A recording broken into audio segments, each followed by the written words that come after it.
ಈಗ ನನಗೆ ದಿನೇಶ್ ರಾವ್ ಅವರೊಂದಿಗೆ ಒಂದು ಪ್ರಶ್ನೆ ಕೇಳಲಿಕ್ಕಿತ್ತು ಸರ್. ಈಗ ಫಸ್ಟ್ ಇದರಲ್ಲಿ ಅಂತ ಹೇಳಿದ್ರೆ ಒಂಥರ first impression is the best impression ಅಂತೆಲ್ಲ ಮಾತಿದೆ, ಅದೊಂದು ಕಡೆ ಇರಲಿ ಸರ್. ಈಗ ಇಲ್ಲಿ ಚಪ್ಪಲಿ ಮತ್ತು ಶೂ ಕತೆ ಬಂತು ದರ್ಶನ್ ಅವರ ವಿಚಾರದಲ್ಲಿ. ನನ್ನ ಪಾಯಿಂಟ್ ಇರೋದಿಲ್ಲಿ ಘಟನಾ ಸ್ಥಳದಲ್ಲಿ ಒಬ್ಬ ವ್ಯಕ್ತಿ ಇದ್ದ ಅಥವಾ ಇರಲಿಲ್ಲ ಅನ್ನೋದು ಒಂದು ಬ್ಲಡ್ ಸ್ಟೈನ್ ಮೇಲೋ ಒಂದು ಚಪ್ಪಲಿ ಮೇಲೋ ಒಂದು ಬಟ್ಟೆ ಮೇಲೋ ಡಿಸೈಡ್ ಆಗುತ್ತಾ? ಆಗಲೇ ಬೇಕಾ? ಅದರಲ್ಲಿ ಇದ್ದಿದ್ದು ಹೌದು 10 ಮೀಟರ್ ದೂರದಲ್ಲಿದ್ದೆ, ನಾನು ಹೊಡೆದು ಬಂದಿದ್ದೆ, ಇನ್ನು ರಕ್ತ ಬಂದಿರಲಿಲ್ಲ. ನಾನು ಆಮೇಲೆ ಇನ್ಯಾರು ಹೊಡೆದ್ರು ರಕ್ತ ಬಂದಿರಬಹುದು. ಬಟ್ ಪಟ್ಟಣಗೆರೆ ಮಣ್ಣು, ಸ್ಟೋನಿ ಬ್ರೂಕ್ನ ಬಳಿ ಇದ್ದಂತಹ ಟಾರು ಅಥವಾ ಅಲ್ಲಿಂದಂಥ ಶೂ ಮೆತ್ಕೊಂಡಿದ್ದಂಥ ಮಣ್ಣು, ಇವೆಲ್ಲವೂ ಕೂಡ ಏನು ಎಸ್ಟಾಬ್ಲಿಷ್ ಮಾಡೋಕ್ಕೆ ಸಾಧ್ಯ ಇದರಿಂದ ಅಂತ? ಅಲ್ಲ, ಒಂದು ನೋಡಿ, ಇದು it may not be sufficient evidence to establish the crime. Okay, ಅಂದ್ರೆ ಅಪರಾಧನ ಕನ್ಫರ್ಮ್ ಮಾಡ್ಲಿಕ್ಕೆ ಈ ಎವಿಡೆನ್ಸ್ ಹೆಲ್ಪ್ ಮಾಡದೇ ಇರಬಹುದು, ಬಟ್ ಕೊರಾಬರೇಟ್ ಮಾಡಬಹುದು. ಓಕೆ, ಅಂದ್ರೆ ಸರ್ಕಮ್ಸ್ಟೆನ್ಸಸ್ಗೆ ಇವರು ಅಲ್ಲಿ ಇದ್ರು ಇಲ್ಲ, ಈ ಅಪರಾಧದ ಬಗ್ಗೆ ಮಾಹಿತಿ ಇದೆ, ಇಲ್ಲ ಈ ಅಪರಾಧದಲ್ಲಿ ಭಾಗಿಯಾಗಿದ್ದಾರೆ ಅಂತ 3 ವರ್ಷನ್ಸ್ ಕ್ರಿಯೇಟ್ ಮಾಡಬಹುದು. ಸೊ ನೀವು ಹೇಳ್ದಾಗೆ ಈಗ ರಕ್ತ ಮೇಲೆ ಬಿದ್ದಿದೆ, ಒಂದು ಯಾವಾಗ ಬೀಳಬಹುದು? ಒಂದು ಅಪರಾಧದಲ್ಲಿ ನಡಿಬೇಕಾದ್ರೆ ಅಲ್ಲಿ ಇದ್ದಾಗ ಬೀಳಬಹುದು, ಇಲ್ಲ ಅಂದ್ರೆ ಇವರೇ ಅವನಿಗೆ ಸಾಯಿಸ್ಬೇಕಾದ್ರೆ ಹೊಡೆದಾಟದಲ್ಲಿ ಆಗಿರ್ತಕ್ಕಂತ ಕಲೆಗಳು, ಅದು ಒಂದು ಪಾಸಿಬಿಲಿಟಿ. ಮೂರನೇದು ಇನ್ನೊಂದು, you will be surprise to know, ಅವನು ಬಿದ್ದಾಗ ಅವನಿಗೆ ಉಪಚಾರ ಮಾಡ್ಲಿಕ್ಕೆ ಹೋದಾಗ ಅವನಿಗೆ ಕೈಯಲ್ಲಿ ಹಿಡ್ಕೊಂಡೆ ಆಗ್ಲೂ ನನಗೆ ರಕ್ತದ ಕಲೆ ಆಯ್ತು ಅಂತ ಹೇಳಿದ್ರು ಆಶ್ಚರ್ಯ ಇಲ್ಲ. Correct, you are right sir. So anything may be a possibility. ಅದಕ್ಕೆ ನಾವು ಹೇಳೋದು, even the court will definitely know this. They will never come into a conclusion that he has done a murder because of blood stain is there. ಅದು ಸಾಧ್ಯ ಇಲ್ಲ.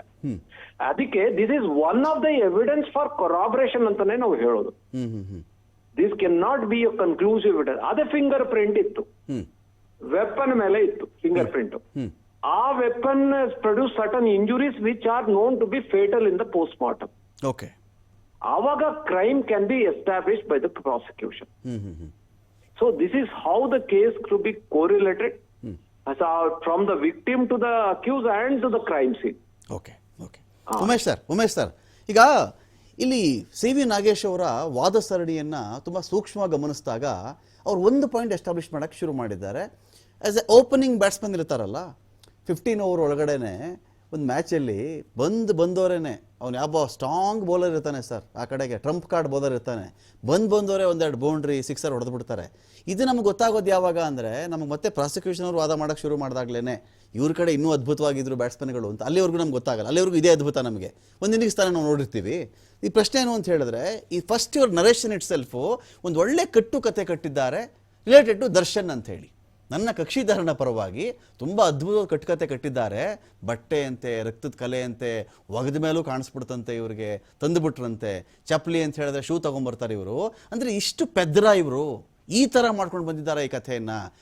ಒಂದು ರೀತಿಯಲ್ಲಿ ಇದು ಒಳ್ಳೆ ಕಟ್ಟುಕತೆ, ಫ್ಯಾಬ್ರಿಕೇಟೆಡ್ ಎವಿಡೆನ್ಸ್ಗಳು ಕ್ರಿಯೇಟ್ ಮಾಡಿದ್ದಾರೆ ಅಂತ ಹೇಳಿ in the beginning of mister C V Nagesh sir's argument itself court ಮುಂದೆ ಒಂದು ಇಂಪ್ರೆಷನ್ ಕೊಟ್ಟುಬಿಟ್ಟಿದ್ದಾರೆ ಅಂತ ನನ್ನ ಬೇಸಿಕ್ ಕ್ವಶನ್ ಸರ್ ಇದು. ಸಾಮಾನ್ಯವಾಗಿ ಎವಿಡೆನ್ಸ್ ಏನು ಡಿಫೆನ್ಸ್ ಅಡ್ವೊಕೇಟ್ಗಳು ಬೇಲ್ ಹಾಕಿದಾಗ, ಜಾಮೀನ್ಗೆ ಹಾಕಿದಾಗ ಇದೇ ತರದಲ್ಲಿ ಸಾಮಾನ್ಯವಾಗಿ 50% ವಾದಗಳು ಮಾಡ್ತಕ್ಕಂಥದ್ದು ಇರ್ತದೆ. ಆಮೇಲೆ ಎವಿಡೆನ್ಸಸ್ಗಳಿಗೆ ಸಂಬಂಧಪಟ್ಟಂಗೆ ಕಲೆಕ್ಟ್ ಮಾಡಿದವು ಏನು ಎವಿಡೆನ್ಸಸ್ಗಳು ಇರ್ತಾವಲ್ಲ, ಅದ್ರ ಬಗ್ಗೆ ಬಹಳ ತರೋ ನೋಡ್ತಾರೆ ಇವರು. ಏನು ಚಾರ್ಜ್ ಶೀಟ್ ಅಲ್ಲಿ ಇರ್ತಕ್ಕಂಥ ಅಂಶಗಳು, ಆಮೇಲೆ ಒಬ್ರಿಗೊಬ್ರು ಕೊರಾಬಿಟಿವ್ ಸ್ಟೇಟ್ಮೆಂಟ್ಗಳು, ಮತ್ತೆ ಆ ಸಂಬಂಧಪಟ್ಟಂತ ಸೀಸರ್ ಮತ್ತೆ ಮಾಜರ್ಗಳು ಮಾಡಿರ್ತಕ್ಕಂಥ ಸಮಯ, ಮತ್ತೆ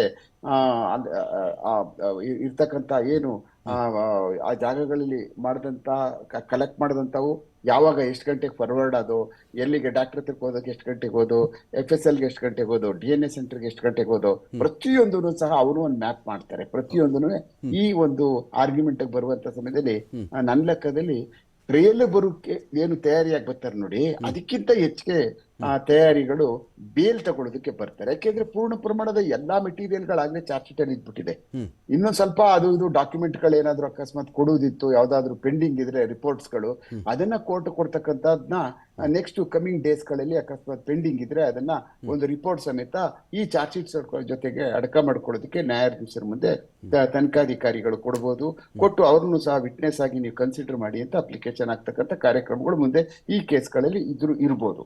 ಆದ್ರೆ ಈ ಕೇಸು ಏನು ಈ ದರ್ಶನ ಆ ಕೇಸಲ್ಲಿ ಪ್ರಥಮ ಬಾರಿಗೆ ನಾವು ನೋಡ್ತಾ ಇರ್ತಕ್ಕಂಥದ್ದು ಏನು ಅಂತಂದ್ರೆ ಕೆಲವಷ್ಟು ತನಿಖಾಧಿಕಾರಿಗಳು ಮಾಡುವಂತ ಏನು ತನಿಖೆ ಪ್ರಾರಂಭ ಮಾಡಬೇಕಾದಂತ ಸಮಯದಲ್ಲಿ ನಮಗ್ ಬೇಕಲ್ಲ ಪೆಟ್ರೋಲ್ ಅಂದ್ರೆ ವಾಲಂಟರಿ ಸ್ಟೇಟ್ಮೆಂಟ್. ಆ ವಾಲಂಟರಿ ಸ್ಟೇಟ್ಮೆಂಟ್ ಆಗೇ ಇರ್ಲಿ ಅದು ನಾವು ತನಿಖೆ ಮಾಡ್ಕೋಂತ ಸಮಯದಲ್ಲಿ ನಮಗೆ ಸರ್ಕಮ್ಸ್ಟೆನ್ಷಿಯಲ್ ಎವಿಡೆನ್ಸ್ಗಳು ಮತ್ತೆ ಆ ಕೊರಾಬರೇಟಿವ್ ಎವಿಡೆನ್ಸಸ್ಗಳು ನಮಗೆ ಯಾಕೆ ಸಿಗ್ತಾವ ಮರ್ಡರ್ ಮಾಡೋಕೆ ಸಂಬಂಧಪಟ್ಟಂಗೆ ಅಂತ ಅನ್ನುವಂತ ಒಂದು ಚಾಲೆಂಜ್ ಸ್ವೀಕಾರ ಮಾಡಿದ್ದಾರೆ ಇದರಲ್ಲಿ ಅಂತ ನಂಗೆ ಅನ್ನಿಸ್ತದೆ ಒಬ್ರು ತನಿಖಾಧಿಕಾರಿ.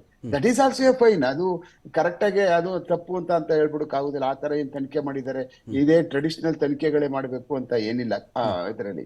ಈ ತರದ ತನಿಖೆಗಳು ಸಹ ಮಾಡ್ಬೇಕಾಗ್ತದೆ. ಅವ್ನು ಕೊಟ್ಟಿರ್ತಕ್ಕಂಥ ಹೇಳಿಕೆಗಳೇ ಬೇರೆ ಇರ್ತವೆ. ನಾವು ಮಾಡ್ಕೊಂಡು ಹೋಗ್ತಾ ಇರ್ತಕ್ಕಂಥ ಸೀಸ್ ಮಾಡುವಂತ ಸಮಯದಲ್ಲಿ ಬೇರೆ ಸಾಮಾನು ಸಿಗುತ್ತೆ, ಅದ್ರಲ್ಲಿ ರಕ್ತ ಸಿಗುತ್ತೆ. ಆ ಸೀನ್ ಆಫ್ ಕ್ರೈಮ್ ಅಲ್ಲಿ ಹೌದು ನಾನು ಆ ಜಾಗಕ್ಕೆ ಹೋಗಿದ್ದೆ, ಅಲ್ಲಿದ್ದೆ ಅಂದಾಗ ಅದನ್ನ ಎಸ್ಟಾಬ್ಲಿಷ್ ಮಾಡೋಕ್ ಆಗ್ತದೆ. ಅದನ್ನು ತಪ್ಪು ಅಂತ ಹೇಳೋಕ್ ಆಗುದಿಲ್ಲ. ಅದನ್ನ ಕೋರ್ಟ್ ಹೇಗೆ ಪರಿಗಣಿಸ್ತದೆ ಅನ್ನೋದಷ್ಟೇ ಇಂಪಾರ್ಟೆಂಟ್ ಈ ಕೇಸಲ್ಲಿ.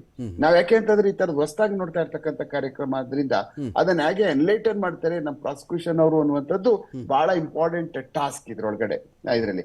ಆ ಕಾರಣಕ್ಕೋಸ್ಕರನೇ ಡಿಫೆನ್ಸ್ ಅಡ್ವೊಕೇಟ್ ಅವರು ಇವಾಗ ಅದನ್ನ ಪೂರ್ಣ ಪ್ರಮಾಣದಲ್ಲಿ ಎಲ್ಲಾ ಕನ್ಕಾಕ್ಷನ್ ಮಾಡಿ ಫ್ಯಾಬ್ರಿಕೇಟ್ ಮಾಡಿ ಬಿಸಾಕ್ಬಿಟ್ಟಿದ್ದಾರೆ ಈ ಮನುಷ್ಯನ ಅನ್ನುವಂಥದ್ದು. ಸೀನ್ ಆಫ್ ಕ್ರೈಮ್ ಎಲ್ಲ ಇಲ್ಲ ಈ ಮನುಷ್ಯ ಅಂತ ಅನ್ನುವಂಥದ್ನ ಎಸ್ಟಾಬ್ಲಿಷ್ ಮಾಡೋದಕ್ಕೆ ನನ್ನ ಲೆಕ್ಕದಲ್ಲಿ ಪ್ರಯತ್ನ ಪಡ್ತಾ ಇರ್ತಕ್ಕಂಥದ್ರಲ್ಲಿ ಅಷ್ಟು ಮಟ್ಟಿಗೆ ಎವಿಡೆನ್ಸ್ ಗಳು ನಮ್ಮಲ್ಲಿ ಜಾಸ್ತಿ ಇದಾವೆ. ಆ ಮನುಷ್ಯ ಅಲ್ಲಿರ್ತಕ್ಕಂಥದ್ದು, ಹೋಗಿರ್ತಕ್ಕಂಥದ್ದು, ಏನು ಶೆಡ್ ಒಳಗಡೆ ಎಂಟ್ರಿಯಿಂದ ಬಂದಿರ್ತಕ್ಕಂಥ ಶೆಡ್ ಅಲ್ಲಿ CCTV ಸಿಗದೆ ಇರ್ಬೋದು, ಬಟ್ ಹೋಗಿರ್ತಕ್ಕಂಥದ್ದು ಬಂದಿರ್ತಕ್ಕಂಥದ್ದು ಮತ್ತೆ ಅವನ ಡಿಜಿಟಲ್ ಏನು ಸೈಬರ್ ಕ್ರೈಮ್ ಒಳಗಡೆ ನಮ್ಮ CDR ಗಳಿರ್ಬೋದು, ಲೊಕೇಶನ್ಸ್ ಗಳಿರ್ಬೋದು, that is the believable evidence. ಅವ್ರು ಯಾವ ಕಾರಣಕ್ಕೂ ಕನ್ಕಾಕ್ಷನ್ ಮಾಡೋಕ್ ಸಾಧ್ಯನೇ ಆಗುದಿಲ್ಲ. ಅಲ್ಲಿ ಅವ್ನು ಬರ್ಲೇ ಇಲ್ಲ, ಪೊಲೀಸರು ಎಲ್ಲಾ ಕನ್ಕಾಕ್ಷನ್ ಮಾಡ್ಬಿಟ್ಟಿದ್ದಾರೆ, ಇದನ್ನೆಲ್ಲ ಪೂರ್ತಿ ಡಾಕ್ಯುಮೆಂಟೇಶನ್ಗಳನ್ನ ಅಂತ ಅನ್ನುವಂಥದ್ದು.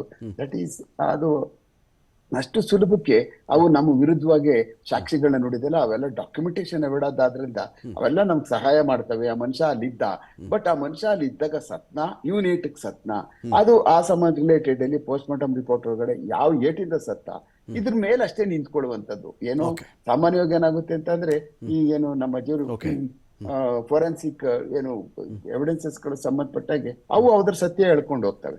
ಇದ್ದ ಅಂತ ಹೇಳುತ್ತೆ, ರಕ್ತ ಇದ್ರೆ ರಕ್ತ ಅಂತ ಹೇಳುತ್ತೆ, ಇಲ್ಲ ಬೇರೆ ಇದೆ ಅಂತ ಹೇಳುತ್ತೆ, ಇಲ್ಲ ಸಿಕ್ಕಿದ್ರೆ ಪಾಸಿಟಿವ್ ಇಲ್ಲ ನೆಗೆಟಿವ್ ಅಂತ ನೇರಕ್ಕೆ ಹೇಳ್ಬಿಡುತ್ತೆ. ಅದ್ರಲ್ಲೇನು ಯಾವುದೇ ತರವಾದಂತದ್ದು DNA ಗಳೇನು ಅಕಸ್ಮಾತ್ ಕೂದಲುಗಳು ಬೇರೆ ಇನ್ನೇನಾದ್ರು ಸಿಕ್ಕಿದ್ರೆ ಅಕಸ್ಮಾತ್ ಮ್ಯಾಚ್ ಆಗ್ತದ, ಹೇರ್ಸ್ ಗಳೇನಾದ್ರು ಸ್ಯಾಂಪಲ್ ಗಳೇನಾದ್ರು ಸಿಕ್ಕಿರ್ತಾವ, ಅವನೇನಾದ್ರು ಪಾಪ ಬದುಕೋಕ್ ಹೋದಾಗ ಏನಾದ್ರು ತಲೆಗಿಲ್ಲ ಹಿಡ್ಕೊಂಡಿದ್ನ, ಯಾರಿಗಾದ್ರು ತಲೆ ಬುಡ ಹಿಡ್ಕೊಂಡ ಪ್ರೊಟೆಕ್ಟ್ ಮಾಡ್ಕೊಳ್ಳೋಕೆ, ಹಾಗೆ ಕೆಲ ಸ್ಕಫಲ್ಗಳು ನಡೀತವೆ ಒಂದೊಂದ್ಸಾರಿ. ಅಂತದ್ದೇನಾದ್ರು ಮಾಡಿದಾಗ ಅವ್ರ ಕೈಗಳಲ್ಲಿ ಏರ್ ಸಿಕ್ಕಿರುವಂತದ್ದು ಹಲವಾರು ಕೇಸ್ಗಳಲ್ಲಿ ನಾವು ಅದನ್ನ DNA ಪ್ರೂವ್ ಮಾಡಿದ್ದೀವಿ. ಯಾಕೆಂದ್ರೆ ಯಾರು ಮನುಷ್ಯನ ಸಾಯಿಸ್ಬಿಡ್ತಾ ಇದ್ದಾನೆ ಇದ್ದಾಗ ಸುಮ್ಮನೆ ಏನ್ ಕೋಳಿ ಮರಿತಾರೆ ಸತ್ತೋಗ್ಬಿಡಲ್ಲ.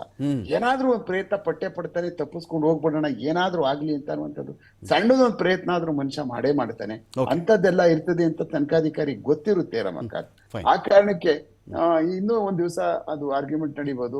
ನಮ್ಮ ಪ್ರಾಸಿಕ್ಯೂಷನ್ ಸೈಡ್ ಬಂದಾಗ ಕೇಳಿ ಅವಾಗ ಅವ್ರು ಏನ್ ಅದ್ಭುತವಾಗಿ ಮಾತಾಡ್ತಾರೆ ಅಂತ ಅನ್ನುವಂಥದ್ದನ್ನ ನೋಡ್ಬೇಕಾಗ್ತದೆ. Okay, thank you SK Umesh sir, thank you Dinesh Rao sir. Wait ಮಾಡೋಣ. ಇವತ್ತು ಡಿಫೆನ್ಸ್ ವಾದ, ದರ್ಶನ್ಗೆ ಬೈಲ್ ಕೊಡಿಸೋ ದೃಷ್ಟಿಯಿಂದ ಅವರೊಂದು ವಾದವನ್ನು ಮಾಡಿದ್ದಾರೆ. ಬಿಗಿನಿಂಗಲ್ಲೇ ಇದೆಲ್ಲವೂ ಕೂಡ ಕಪೋಲ ಕಲ್ಪಿತ ಕಟ್ಟುಕಥೆಗಳಿವು. ಚಪ್ಪಲಿ ಹಾಕೊಂಡು ಬಂದಿದ್ದ ಅಂತ ಹೇಳಿ ಆರೋಪಿ ಹೇಳಿದ್ರೆ ಮನೆಗೆ ಹೋಗಿ ಶೂ ತಗೊಂಡು ಬಂದಿದ್ದಾರೆ ಇವರು. ಒಗೆದು ಒಣಗಿ ಹಾಕಿರ್ತಕ್ಕಂಥ ಬಟ್ಟೆಯಿಂದ ರಕ್ತದ ಕಲೆ ಪತ್ತೆ ಹಚ್ಚಿಬಿಟ್ರಂತೆ ಇವರು.